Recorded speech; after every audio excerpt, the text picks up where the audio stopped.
Então, boa noite, pessoal. A nossa aula 12 hoje de metodologias ativas, né? Da disciplina de práticas pedagógicas inovadoras. É a segunda aula que a gente vai falar especificamente de algumas metodologias ativas. Nós já chegamos a falar de 10 delas, né, lá atrás. Aí depois, especificamente, a gente escolheu 4 para a gente discutir um pouquinho melhor, né?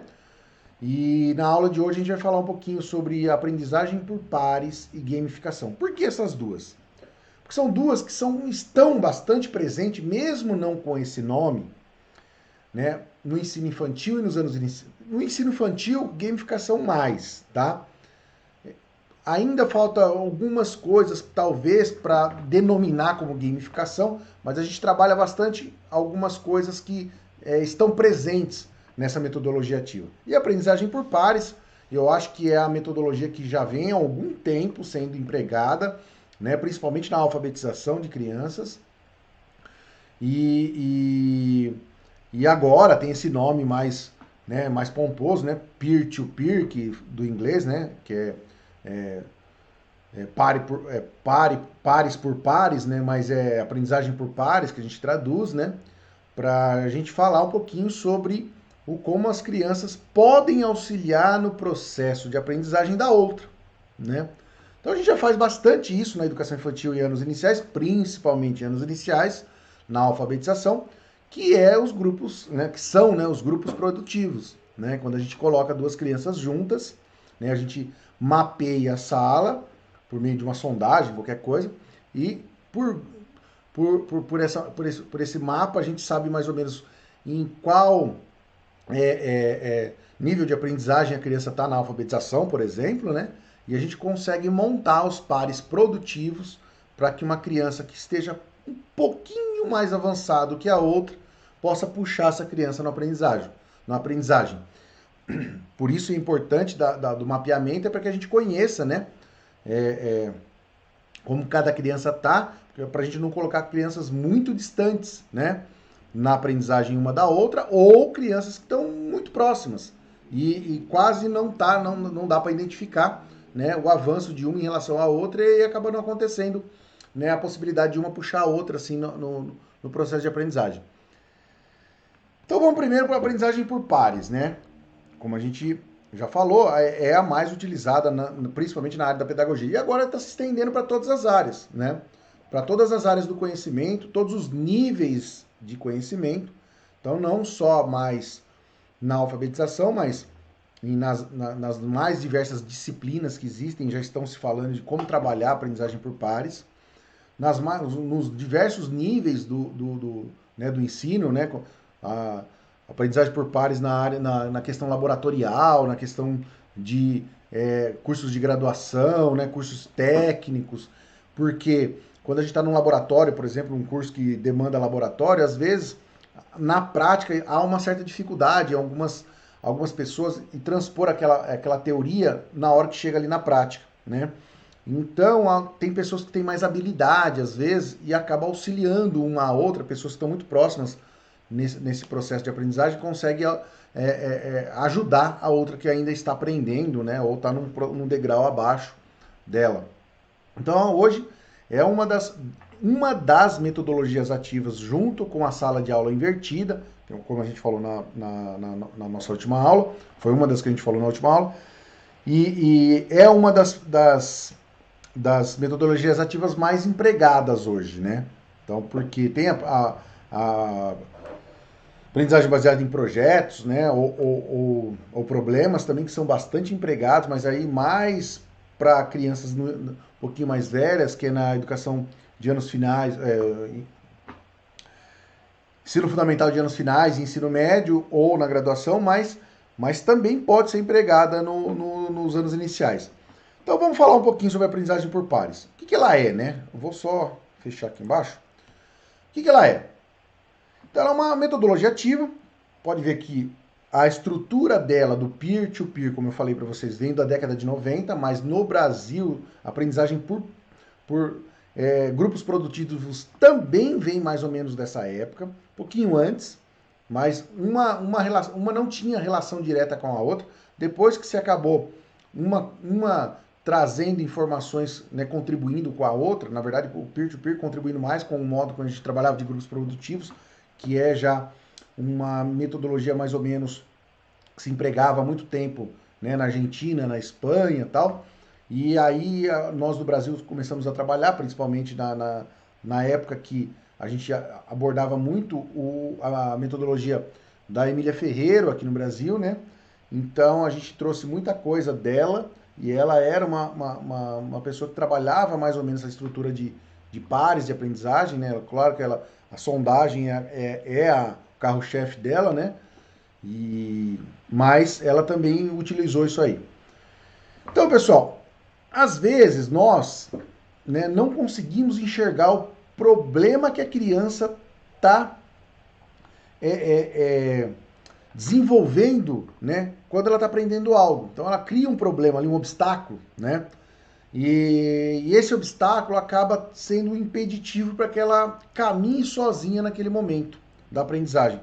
Então, muitas vezes, quem deveria trabalhar o processo de ultrapassar esse obstáculo é o professor junto com a criança, né?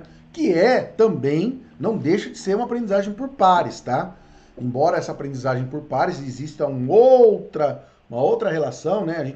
Vygotsky fala muito bem em relação a isso na ZDP, né? Na Zona de Desenvolvimento Proximal, onde a gente tem que agir nessa zona. Você vai ver na gamificação que é muito difícil. A gamificação tem um termo, né, que é muito próximo desse que o Vygotsky utilizava, né? E tem muita coisa dali, entendeu? Então você vai ver aqui na gamificação a gente tem um termo que é o sentido de flow. Depois vocês vão entender um pouquinho. Então, o que acaba acontecendo? Às vezes a gente não consegue enxergar esse obstáculo, porque o obstáculo é tão simples que fica pra gente, cria essa denominação chamada o ponto cego aí, né? Então esse ponto cego é onde a gente não consegue enxergar o obstáculo que a criança tá tendo ali, né? Tá enfrentando. E aí, o amiguinho do lado, né? Uma criança que está próximo dele, está nesse processo de aprendizagem ainda, às vezes um pouquinho mais avançado, que já ultrapassou esse obstáculo, consegue mostrar para ele como que faz isso. E às vezes a gente não, né? Então, muitas vezes, a gente já utilizou, né? Por isso que eu estou falando, né? Para quem é da área da educação, principalmente da educação infantil e anos iniciais, já se utiliza esse processo há muito tempo. Mas hoje isso está cada vez mais sendo utilizado em outros momentos da educação. Porque o professor às vezes não consegue enxergar aquele obstáculo. Imagina um professor, por exemplo, que vai dar aula num curso, né, de engenharia e ele vai trabalhar com a disciplina de cálculo, né? Quando a gente chega lá para dar essa aula de cálculo para os alunos, a gente imagina que todo o procedimento básico da matemática eles já tenham aprendido, né? O conhecimento dele já tenha sido construído sobre isso. E o que acaba acontecendo? Não é verdade isso. Há muitas falhas na nossa aprendizagem, né? Qualquer disciplina, dou o exemplo da matemática, mas que é uma disciplina que é bastante, né, complicada em relação à linguagem dela. Então a gente tem muitas falhas nesse processo de aprendizagem. E a criança, ou o adolescente, ou o graduando que chega ali, tem muitas dificuldades. E aí quando se apresenta um conceito que demanda ele buscar na memória essa aprendizagem, né, de conceitos mais básicos, ele às vezes encontra esse obstáculo. E o professor que está lá falando de cálculo, que é outro nível de matemática, né, não consegue às vezes perceber esse probleminha lá de divisão, né, de probleminha de exponenciação que o aluno está tendo. E aí o que acaba acontecendo? O próprio professor não consegue entrar nessa zona de desenvolvimento proximal do aluno. Não consegue ser o parceiro desse peer-to-peer aí, né? Então precisa do amigo do lado, que enxergue o problema que ele tá passando, porque já passou por aquele problema. Então, a intenção é levar os próprios alunos a se ajudarem, né? Para que eles possam transpor essas metas aí, né? Esses objetivos, né? Da disciplina, do conceito, da alfabetização, e a gente consiga atingir o resultado esperado. E é essa interação, né, que leva muitas vezes, às vezes sem o professor perceber, algumas vezes acontece, o aluno consegue transpor esses obstáculos com a ajuda do colega, né? Então, o objetivo é levar, agora de maneira mais organizada, a essa ajuda, né? Essa interação entre eles. Então, como é que a gente funciona, né? No ensino infantil, pessoal, fundamental nos iniciais, a gente já trabalha por meio de mapeando a sala, né? Fazendo uma sondagem mapeando a sala. E aí eu sei mais ou menos, né? Claro que uma sondagem ela não é 100% eficaz, né? Ela não consegue apontar 100% como cada aluno tá, né? Mas chega perto e a gente consegue entender mais ou menos o nível de aprendizagem de cada um, o nível de alfabetização de cada um e consegue montar, por meio desse mapeamento, os grupos produtivos. E é mais ou menos isso que acontece nos outros níveis de ensino, né? Você precisa construir duplas que sejam complementares, ou seja, que estejam próximas na área do conhecimento, essas duplas, mas que um esteja um pouquinho mais desenvolvido em relação ao outro, né? Um que possa puxar o outro e ajudá-lo a transpor esses obstáculos que o professor às vezes não consegue enxergar. Como é que a gente faz essas montagens de pares? É o que eu acabei de falar para vocês, né? Os grupos produtivos, né? Nós, né, do ensino infantil fundamental nos iniciais, fazemos normalmente por sondagem. Porque a sondagem é uma ferramenta bastante interessante, bastante eficaz.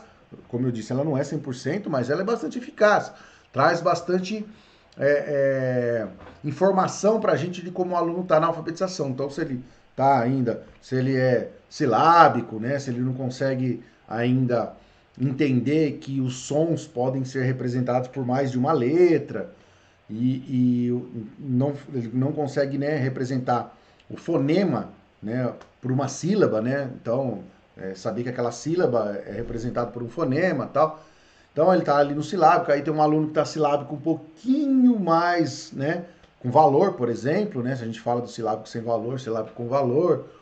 E aí pode ser que esteja algum aluno com silábico sem valor, mas tem alunos ainda que não aprenderam todas as letras. Esse aluno ele está passando do processo, né, de não silábico para esse processo silábico. Então ele está conseguindo entender que para cada som existe um símbolo, né? E aí também a gente pode.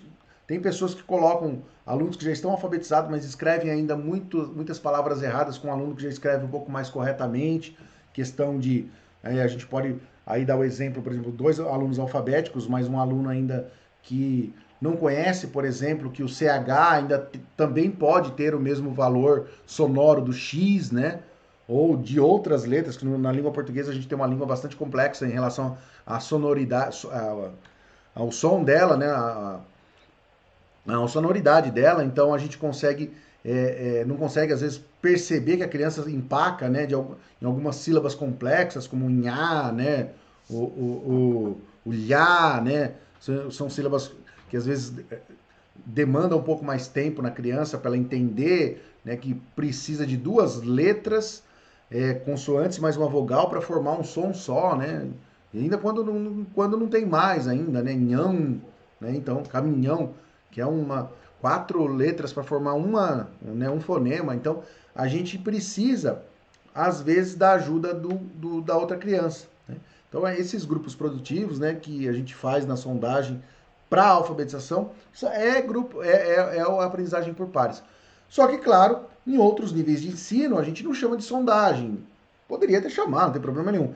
Normalmente, o termo que a gente utiliza para outros níveis de ensino é atividade diagnóstica. Ou seja, é uma atividade que eu passo, né, com o conteúdo que eu vou trabalhar ou que eu estou trabalhando para saber em que nível o aluno está de aprendizagem naquele conteúdo, né? Hoje também a questão da resposta a um desafio, né, que é você desafia a sala em relação a um determinado procedimento para ver.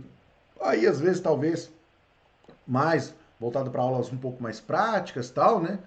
E também é possível identificar, né, o nível de conhecimento por meio de uma roda de conversa. Então, você pede para um grupo de alunos ler um texto e a gente começa a debater esse texto em relação ao entendimento que se teve da leitura.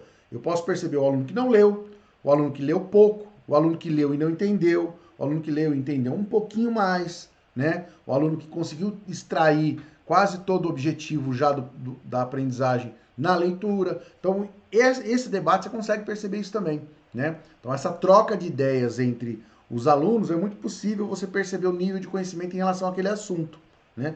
Pode ser que tenha aluno que não tenha lido, mas conhece do assunto que está sendo tratado no texto. Então, ele consegue se desenvolver muito bem no processo do debate. E assim, então tem várias maneiras da gente identificar isso, né? Para poder fazer esse mapeamento e acabar colocando sempre pares ou grupos. A gente fala por pares, que é o mais fácil da gente montar. Nada impede que a gente crie grupos produtivos, né? Maiores do que 2 alunos, 3 alunos, 4 alunos. Dependendo da situação, pode ser um complicador, né? Porque vamos supor que tenha 3 alunos que conhecem do assunto e um que não. Normalmente esse que não vai ser excluído. Os outros 3 vão andar rápido em relação ao processo de aprendizagem ou ao processo de realizar atividades, esquecendo esse que não consegue acompanhar. Então, com grupos maiores, isso acaba se tornando mais difícil montar grupos que se auxiliem completamente, que todos possam participar em conjunto do crescimento na aprendizagem aí. Então, em 2, e mesmo com 2, se eles forem muito distantes, também não acontece, né? Por isso tem que ser muito próximos ali. Então, o que acontece é a questão da troca, da informação. Mesmo que ela não seja perfeitamente correta, né? O entendimento de uma criança tentando explicar algo para outra que sabe um pouquinho menos. É claro que ela não tem todo o conhecimento necessário para fazer isso, mas ao mostrar a ação dela, mesmo ainda errado às vezes, mas que seja um pouquinho mais, né, avançado do que a anterior, isso ajuda, né? E ajuda também, mesmo entre crianças, o desenvolvimento da argumentação, ou seja, de você tentar mostrar algo que você está fazendo corretamente para o outro que não está entendendo. Ou o que não está entendendo argumentar o porquê que ele não está entendendo e mostrar, talvez, que o que ele esteja, né, tentando ultrapassar, o obstáculo que ele esteja tentando ultrapassar, está muito claro ali e o professor não consegue ver. E aí o outro coleguinha consegue, né? Então existe esse processo de argumentação que é muito importante, né, nesse desenvolvimento do trabalho em equipe e, claro, nos grupos produtivos isso também acontece. Então, os alunos aí, ó, ensinam e aprendem um com o outro. E o importante, né, se vocês olharem aquela pirâmide lá de aprendizagem, né, qual que é a base, ou seja, a condição que mais leva à aprendizagem? É o ensino. Então, a gente aprende muito quando a gente ensina, né? É o que mais leva alguém a aprender, né? E por isso, quando 2 crianças estão juntas e uma está tentando fazer esse processo de ensino em relação à outra, ela pode perceber outras situações, outras nuances que podem levar ela a ultrapassar obstáculos que também por vir, né, esteja por vir para ela ou que já se apresentou a ela. Então também é importante para quem está ensinando esse processo. Tá, e aí tem a questão dos benefícios, que eu falei, já alguns eu já comentei aqui, acabei comentando, né? Auxílio na questão da explorar as dificuldades, a gente começa a entender o processo, né, de alguns pontos que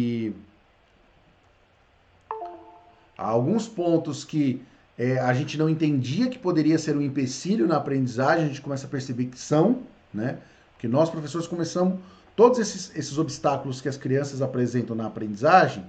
Muitos obstáculos a gente vê, são falados em livros às vezes, né? Tem lá um processo que mostra, né, que ó, pode ser que aqui muitos alunos tenham algum problema de aprendizagem por causa disso, disso e disso, mas a grande maioria dos pequenos obstáculos que surgem, né, a gente só passa a reconhecer quando a gente está na sala de aula, né? Então é pela experiência. Então esse processo de unir 2 crianças muito próximas ali do conhecimento ajuda demais. Na questão lá, a questão das explicações sobre conclusões, que eu falei da questão de você ter a possibilidade de argumentar, né? Questão de comunicação e autoconfiança, que além da argumentação, você também se torna mais autoconfiante em expor suas ideias, né? A sua maneira de falar, de se expressar melhora, né? Da criança também, né? E a questão do ponto de vista, você explicar o seu ponto de vista sobre um processo que está acontecendo, né, faz com que você se aprofunde no conhecimento disso. É o que eu estava falando em relação ao ensino. Então, o que é importante? Claro, mesmo estando num processo de grupos produtivos, eles não vão caminhar sozinhos, né? O professor precisa acompanhar. Não tem como a gente deixar, né, que os grupos se virem sozinhos. É claro que muitas coisas serão importantes, né, no grupo, eles discutirem, eles mesmos apontarem um para o outro como resolver, né, o que está acontecendo ali, mas o professor é o que está acompanhando o geral, verificando se o processo de aprendizagem realmente está acontecendo, se os grupos realmente estão funcionando, né? Que pode ser que grupo, mesmo com a sondagem, com o mapeamento, não funcione, né? Tem crianças que às vezes não vão querer conversar, por diversos motivos, né? E aí pode ser que nesses grupos não funcionem. Então é preciso que a gente acompanhe todo o processo e intervenha quando necessário, tá? E o processo deve ser colaborativo. Eu já falei para vocês a questão da diferença entre competitivo, cooperativo e colaborativo, né? Competitivo entre duas pessoas é mais fácil entender. Cooperativo, onde duas pessoas têm objetivos diferentes, mas uma ajuda a outra, né? Mas esse processo, o objetivo é o mesmo, é aprender determinada situação. Então o processo tem que ser colaborativo, ou seja, os dois têm o mesmo objetivo, então os dois têm que avançar. Não adianta o grupo, né, o grupo produtivo, produzir avanço só para uma das crianças, né? Ah, mas já é alguma coisa. É, já é alguma coisa. Mas o grupo produtivo não está funcionando. Então a aprendizagem por pares não está acontecendo ela na plenitude, porque só um está aprendendo. Ah, legal que um está aprendendo, mas e o outro? Então a gente precisa talvez alterar o grupo, né, produtivo. Modificar a estrutura para que aquele que não está conseguindo acompanhar, desenvolver, pode ser o que esteja inferior no processo, né, inferior de aprendizagem no processo, ou superior, né? Às vezes tem uma criança que sabe alguma coisa e ele só está ajudando a outra criança, a criança está chegando perto do que ele conhece, mas ele não avança.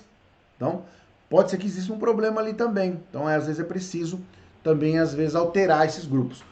Por isso, claro, né, a aprendizagem por pares específica, que né, nem sempre não é ideal você manter os mesmos pares, né, de uma aula para outra. Você ir alterando esses pares na necessidade para que a gente possa ouvir, né, maneiras de realizar determinados atividades, exercícios ou práticas diferentes, né, porque cada criança desenvolve as suas vezes, né? Então isso é importante para as outras crianças que às vezes não, que ainda têm dificuldade. Vamos para a nossa última aqui, pessoal, gamificação. Gamificação, ele é uma maneira nova, né? É um termo novo. Ele é no Brasil, ele é grafado mais dessa maneira, né? G-A-M-I, gamificação. Mas há também a grafia de game, que o game em inglês é com E, né? E algumas pessoas aportuguesaram direto a palavra, né? Não fizeram uma transformação para, né, de maneira a associar palavras que já existam na língua portuguesa. Então também você vai encontrar por aí gamificação, tá? É um termo, gamification, né, que é um termo em inglês que foi cunhado há muito pouco tempo, tá? Foi cunhado agora há uns 5 anos, mas que não é novo também. Por quê? Porque a utilização de regras de jogo, né, jogo em geral, é utilizado na educação desde o início do processo né, que a gente entende aonde existe o jogo e a educação juntos, né? Como? Por exemplo, o xadrez. O xadrez ele é utilizado na Europa, o xadrez que nós conhecemos hoje, né? Porque o xadrez passou por várias revoluções nas suas regras e utilizações, mas o que a gente conhece hoje é de 1700, mais ou menos, né? Esse tabuleirinho que a gente tem hoje e o modo como joga, né? Se alterou pouco, mas veio se alterando. Então, o xadrez já era utilizado no século XVIII também para auxiliar no processo de construção, né, do pensamento lógico, para as crianças entenderem melhor a matemática. Claro que era para os nobres, para as crianças que eram, né, normalmente tinham um processo de acompanhamento do processo educacional, que na época pouquíssimas crianças ou pessoas, né, participavam de um processo educacional, né, eram alfabetizadas e iriam percorrer num determinado momento da sua vida algum tipo de aprofundamento, né, dos conhecimentos, né, ou na área de discurso, na área da literatura, né, da arte, assim por diante, e da matemática, filosofia, matemática. Então, o que acaba acontecendo? O jogo ele é utilizado para um processo educacional há muito tempo, mas a gamificação ela tem um propósito um pouco diferente. Não é você pegar um jogo pronto ou criar um jogo pronto, um jogo para o desenvolvimento, né, de conhecimentos ou para a construção de conhecimento, para o desenvolvimento do processo de informação, para que a gente construa o conhecimento. Então, o que acontece? Deixa eu aceitar a Letícia aqui. A gamificação, ela tem uma proposta um pouco diferente. Não é só, né, é mais do que isso, do que utilizar jogos em sala de aula. Porque não necessariamente precisa ser um jogo. Na verdade, se a gente for a ferro e fogo, entender o processo de gamificação, não é um jogo, né, que a gente vai criar. A gente vai criar uma trajetória, uma trilha, uma estrutura que pareça um jogo, mas é um processo de construção de conhecimento. Vamos entender um pouquinho melhor. Então, o que é? Né? Então, é o uso de mecânicas do jogo, de dinâmicas que um jogo tem, para um contexto fora do jogo. Né? No caso, educacional.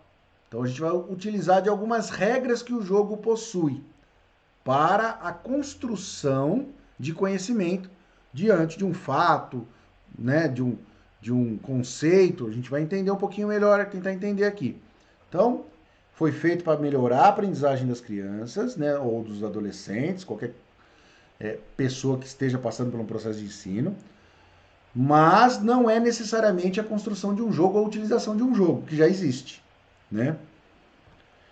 Então, o objetivo é construir estratégias, um conjunto de estratégias, como se fosse num jogo, né? Que vai transformar o nosso ambiente real em um ambiente além do real, né? Não vou falar surreal porque não é um ambiente surreal, embora possa até ser, mas um ambiente onde a gente, por meio de faz de conta, por isso que eu falei que a gente utiliza já na educação infantil algumas vezes isso, né? Talvez não com todas essas características, mas na educação infantil, principalmente, muita coisa é utilizada como faz de conta, brincadeiras de faz de conta, né? Ou até, né, dentro de sala de aula, algumas coisas que possam, não faz de conta, né, levar as crianças a aprender alguma coisa. Uma fábula, né, a teatralização de uma fábula, né, ou a maneira que o desenvolvimento da aula se dá por meio de uma coisa que seja um exemplo para a criança. Aquela aula vai ser sobre um dia específico sobre aula sobre folclore brasileiro. Né? Folclore também embaixo do Brasil, porque muita gente ainda tem um certo receio, né, de associar o folclore com questão demoníaca. Então, e a gente aceita o Dia das Bruxas nos Estados Unidos, que vem dos Estados Unidos, não entendo, né? Então, assim, a gente tem um dia, por exemplo, esse dia do folclore. Então a gente vai construir todo um ambiente, né, do folclore para mostrar para o aluno quais são as características desses personagens ou os personagens mais conhecidos do folclore. Então a gente pode criar um ambiente fora da realidade, né, para que as crianças possam aprender sobre aquilo. E aí dá para aprender questões regionais, questões de comidas típicas, vestimentas, hábitos, da onde esses personagens normalmente, né, foram normalmente são contadas essas histórias, onde nasceu, onde tem origem essas histórias, né? Então é uma maneira diferente. Então, é claro, né, por isso que eu disse que, né, na educação infantil principalmente a gente já faz bastante sobre isso, né? Que é a questão do engajamento lúdico, né? É o termo técnico que eles utilizam para isso. Então não é um jogo, como eu disse, é um sistema né, gamificado. Ou seja, eu altero a estrutura do processo de ensino, né, para uma estrutura gamificada, uma estrutura não faz de conta, como eu disse, né, num, num, uma realidade aumentada, né, sem a utilização de ferramentas para isso. Então, dá para a gente entender um pouquinho. Nós da educação acho que temos mais presentes na nossa cabeça essa questão, principalmente quem já teve contato com a educação infantil. Então, ainda que se utilize estratégias de planejamento semelhantes, são formas de trabalhar diferentes, né? Que não tornam excludente. Porque que se fosse um jogo, as coisas poderiam se tornar competitivas, né? E é esse que a gente quer evitar. Na gamificação não existe competição. Na gamificação existe cooperação e colaboração. Por isso, como eu disse para vocês num dia do folclore, um exemplo, a gente pode criar várias ferramentas, ter várias ideias de cada sala, por exemplo, ser uma região do país, um estado, e contar um personagem folclórico daquele estado, e aí sim trazer regionalidades, questões regionais daquele estado, um exemplo, né? E toda essa estrutura nova criada, ela é um processo que pode vir a ser gamificado, né? Não estou dizendo que o que a gente faz seja, mas está muito próximo, né? Às vezes falta pouca coisa. Caça-tesouro, né? Que na educação infantil se trabalha demais com caça-tesouro, né? E é um processo gamificado de aprendizagem de coordenadas, né? De questão de topologia, né? Que a gente fala. Então, podemos trabalhar um caça ao tesouro onde vai levar uma aprendizagem geométrica dos fatos, né? A gente pode trabalhar com a estrutura geométrica do prédio ou das salas de aula ou, né, do parquinho, da quadra, não sei. E utilizar todo esse conhecimento que seria necessário para a criança, né, essas informações que seriam necessárias para a criança produzir conhecimento, e fazer uma caça ao tesouro sobre isso, né? Eu já vi várias vezes caça ao tesouro em relação a figuras geométricas, a questão de cores, né, para crianças menores.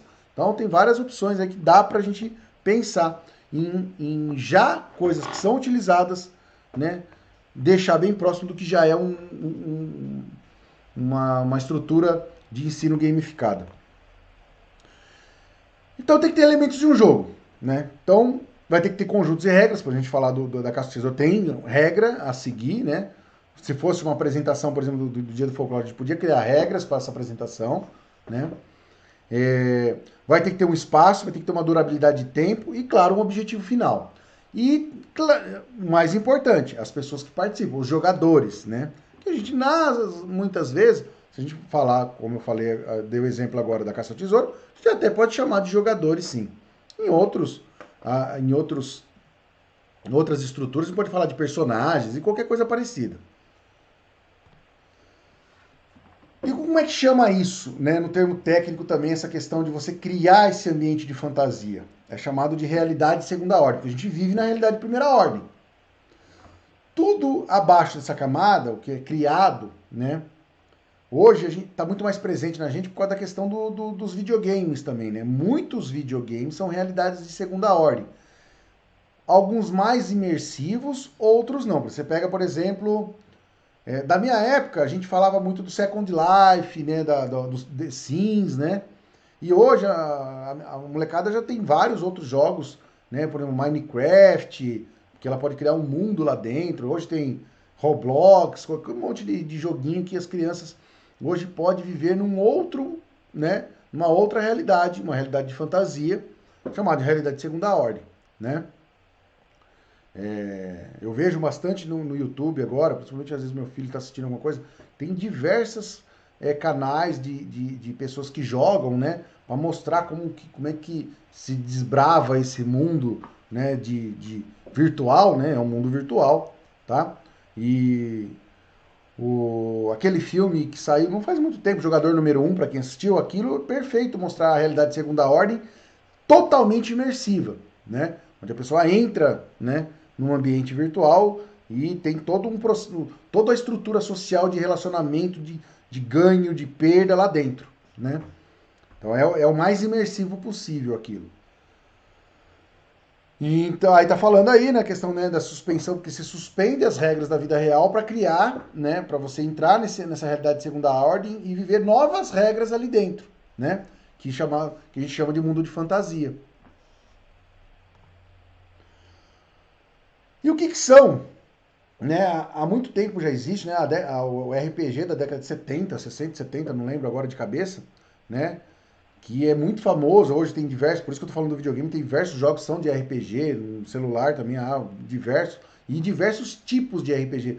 Tem RPG que chega a ser mais simples, né, de carta, tabuleiro, né, de avanço simples individual, no joguinho de celular, do videogame, ou até RPG totalmente, né, são os live actions, né, os totalmente imersivos, onde não existe nenhum tipo de roteiro pronto, o roteiro é criado no momento, é como se fosse quase um teatro, né, do ato de jogar ali, né, onde as pessoas jogam sem nenhum tipo de base num livro, por exemplo, ou numa história, mas cada um já leu diversas histórias de contos de fada, e isso pode aguçar a criatividade dessas pessoas que estão jogando e o roteiro sendo criado na hora, esse é o mais imersivo também, né? E tem esse novo termo, é um termo também utilizado muito pouco tempo, há pouco tempo que veio pra gente, que é essa narrativa transmídia, né? Que é a ideia de composição de um universo diferente, né? De coisas diferentes, né?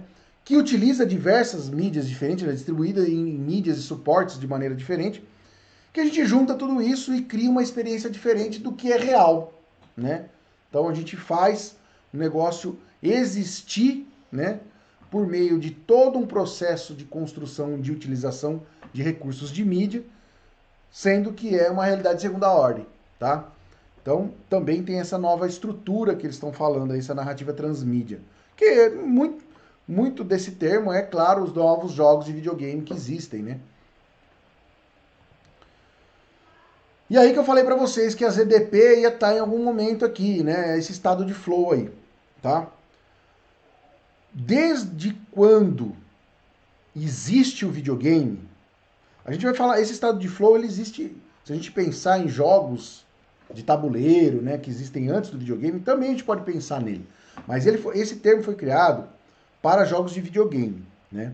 Então lá atrás, quando os primeiros jogos saíram, joguinhos, né, para os videogames de 8 bits, os primeiros computadores que tinham, se cunhou esse termo estado de flow, que todo o jogo ou todas as fases de um jogo precisam estar dentro desse estado de flow, que é um parâmetro entre o ser muito difícil e ninguém conseguir transpor aquele obstáculo, aquele desafio, e de ser muito fácil e aí a pessoa não se sentir desafiada e deixar aquilo de canto, porque aquilo não traz nenhum tipo de é, prazer em fazer, porque não desafia, não traz uma questão onde há algum tempo a recompensa vem muito fácil, né? Então a pessoa desiste muito rápido de jogar aquilo. Quando você baixa um joguinho de celular, por exemplo, que é muito simples e muito fácil, você joga, ou é muito repetitivo, não sai daquilo, logo você desinstala. Quando você baixa um joguinho que ele, em algum momento, você empaca nele e você não consegue transpor aquilo, que é muito difícil aquele jogo, você também desiste e desinstala ele. Qual que é o objetivo? Criar um joguinho que esteja entre o ser muito fácil, ou seja, tem que ter um grau de facilidade, que a gente vai ver depois como é que esse grau de facilidade vai se alterando também, né? E o não ser impossível, né? Não ser frustrante no momento onde você chega e não consegue sair. Então você tem que sempre estar caminhando, né? Se você se despende um pouquinho de tempo para aquilo, você vai aprender a ir passando as fases do jogo. No caso da aprendizagem é a mesma coisa. Então, esse estado de flow ele tem que seguir uma coisa chamada curva de aprendizagem. Esse estado de flow vai se alterando quando o jogo vai andando. O jogo vai sendo transposto, vai sendo percorrido, né? Então, essa curva de aprendizagem ela vai se alterando. Então, igualmente ao estado de flow, é você ir aumentando gradativamente o desafio, né? A dificuldade para o aluno. Por quê? Se o aluno passa a conhecer aquele processo, não adianta mais eu desafiar com aquilo, eu tenho que desafiar com algo além, algo um pouquinho mais difícil.